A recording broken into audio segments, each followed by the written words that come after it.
बनी इसराइल के एक शख्स का वाक़या नकल किया जाता है और ये वाक़या बुखारी और मुस्लिम दोनों हदीस कुतुब में है। वाक़या ये है कि एक शख्स होता है बनी इसराइल की कौम का, उसने 99 कत्ल किए होते हैं और कत्ल करने के बाद उनके दिल में एक तरद्दुद आता है, दिल में एक खौफ सा और डर सा आता है कि कल मैं अल्लाह के सामने जब पेश होऊंगा तो क्या जवाब दूंगा। खैर, उसके बाद वो उस रास्ते पर चल पड़ता है कि कहीं मुझे सीधे रास्ते की हिदायत मिल जाए। चलता चलता वो एक इबादत गाह पर पहुंचता है जहां उसकी मुलाकात होती है एक इबादत गुजार बंदे से, यानी आबिद से, जो इबादत कर रहा होता है लेकिन आलिम दीन नहीं होता, अहले इल्म नहीं होता। तो पहुंचकर उनसे पूछता है कि मैंने 99 कत्ल किए हैं, क्या मेरी माफी तलाफी है, क्या मेरी तौबा है। तो वो सुन के जरा सोचता है और कहता है कि जिसने इतने कत्ल किए हों उसकी तौबा कैसे मुमकिन है। बिला आखिर वो उसको कह देता है कि आपकी तौबा कबूल नहीं। उस शख्स को गुस्सा आ जाता है और वो उसको भी कत्ल कर देता है। कहता है अब मेरे सेंचुरी मुकम्मल होगी, 100 मकतूल का कातिल हूं। उसके बाद जैसे कत्ल करता है उसके बाद फिर वही चीज, दिल में खौफ, खशियत इलाही, अल्लाह सुब्हानहू व तआला से रहमत की उम्मीद फिर लेके चला जाता है। चलता चलता फिर लोगों से पूछता है कि किसी आलिम दीन से मुलाकात हो जाए ताकि मैं उनसे ये मसला जो मुझे दरपेश है वो पूछ सकूं। लोग उनको बताते हैं कि फलां जगह फलां शख्स है, बहुत बड़ा आलिम दीन है, वहां जाएं, वो आपकी इस तरद्दुद को खत्म करेगा। लिहाजा वो जाता है, उनके पास जाकर पहुंचता है तो कहता है कि मैंने 100 कत्ल किए हैं, क्या मेरी तौबा कबूल है। तो वो कहते हैं यकीनन है, आपके जितने भी गुनाह हैं और अल्लाह की रहमत का जो समंदर है वो आपकी तमाम मासियत और तमाम गुनाहों पर भारी है। अल्लाह की रहमत का जो समंदर है वो आपके गुनाहों से ज्यादा है। लिहाजा आप अल्लाह की इबादत करें, अल्लाह से तौबा मांगें, अल्लाह सुब्हानहू व तआला आपकी तौबा को अपनी बारगाह में कबूल फरमाएगा। और उन्होंने कहा कि फलां जगह आप चले जाएं, वहां इबादत गाह है, अल्लाह के नेक बंदे रहते हैं, अल्लाह की इबादत करते हैं, उनसे जाके मिलो और वहां से तौबा भी करो और अल्लाह की बंदगी में लग जाओ। लिहाजा ये शख्स अब उस इबादत गाह की तरफ चलता है।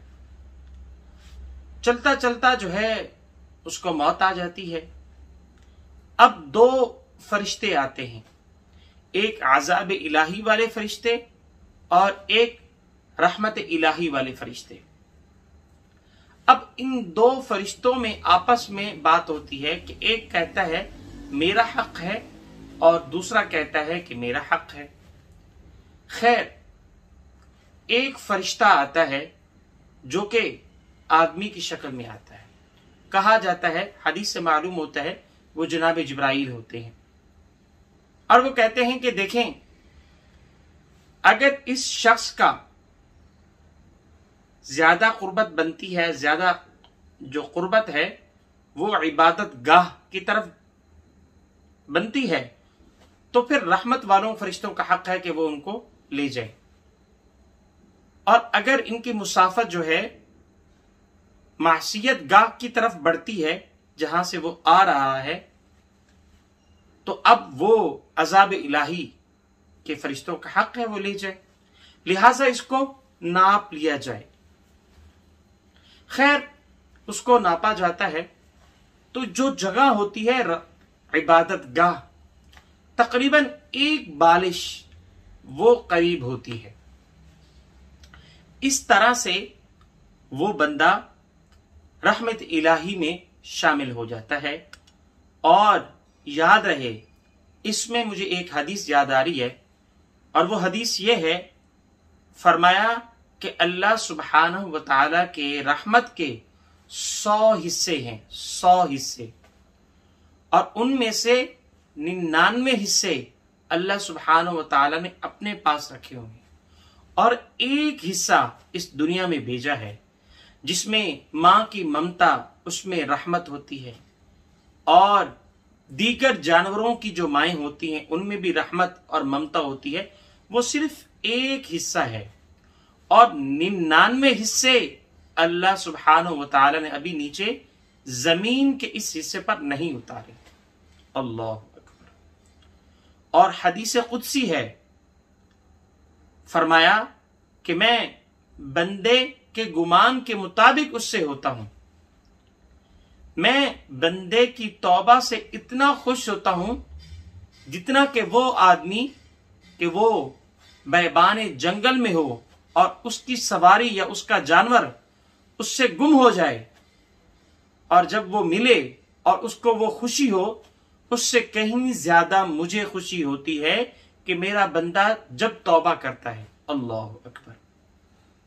और फरमाया कि जब मेरा बंदा आता है, मेरी तरफ एक बालिश आता है, तो मैं पूरा बाजू की मुसाफत पर उनकी तरफ आता हूं, और जो एक बाजू मेरी तरफ चल के आता है या करीब आता है, तो मैं दोनों बाजुओं की मुसाफत के बराबर उनके करीब आता हूं।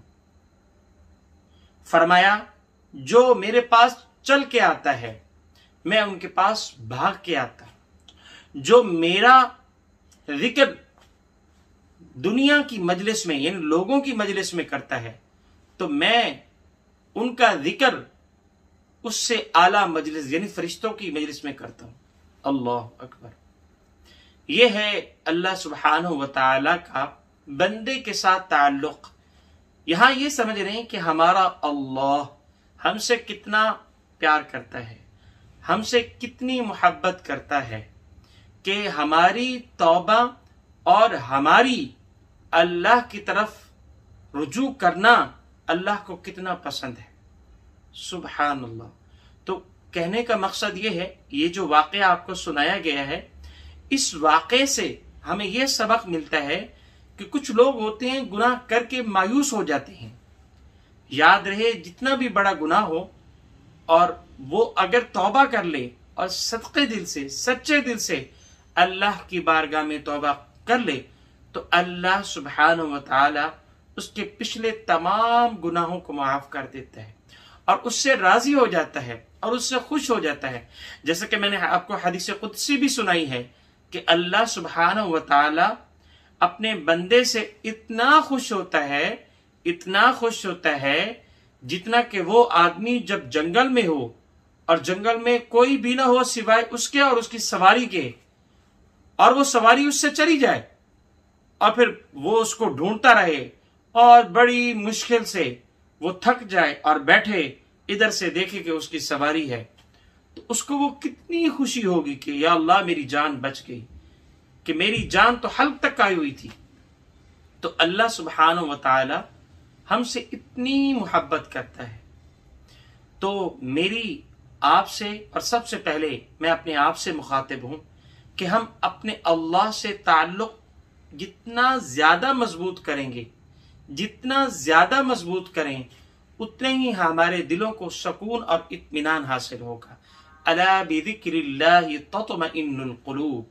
आगाह हो जाओ, अल्लाह के जिक्र से दिलों को सुकून और इत्मीनान हासिल होता है। तो मेरे बहन भाइयों, हमें चाहिए कि हम नमाज के जरिए से, कुरान के जरिए से, सजदों के जरिए से, अखलाक के जरिए से, नेक आमाल के जरिए से, और हमदर्दी के जरिए से, और अच्छी मामलात के जरिए से अच्छे रवैये के जरिए से हम अपने अल्लाह को राजी करें।